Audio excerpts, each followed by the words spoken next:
one way we can represent the idea of a limit in calculus is through the analytic notation, which is essentially just notation. This is how you represent the limit with mathematical symbols.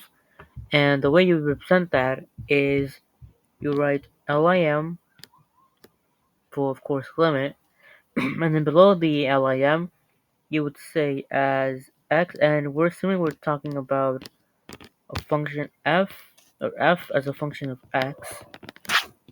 So you see the limit as, in terms of f of x, a function f of x, you take your essentially your input, but in terms of f of x, we're talking about x, as x approaches, oh, that's a little weird, it's supposed to be narrow, as x approaches, and it depends on what value you're trying to get close to.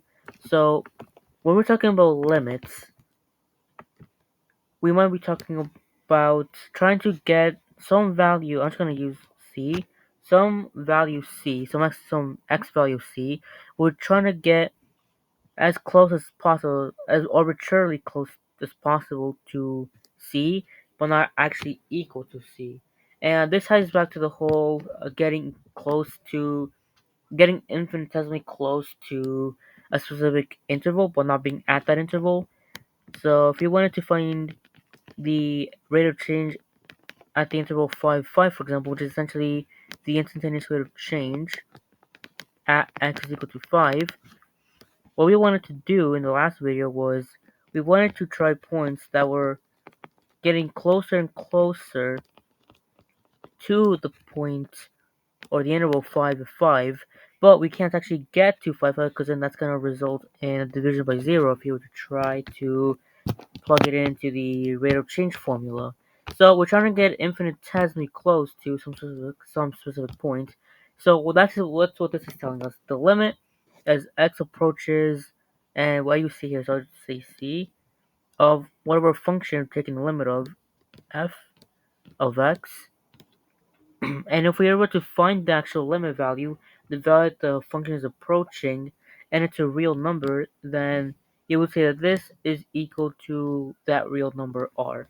So as you take your x values closer and closer to some specific um, x is equal to c,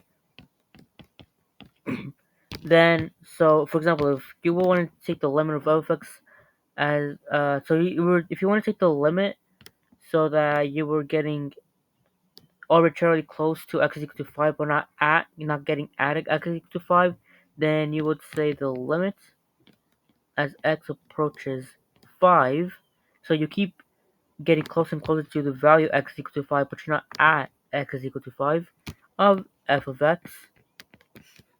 And if we find the limit is equal to, I don't know, 7, then this is how you would write it. The lim, and then below the x, the right arrow 5 of f of x is equal to 7. Or if you want to generalize that, you could say c there, or you could say r for the real limit value.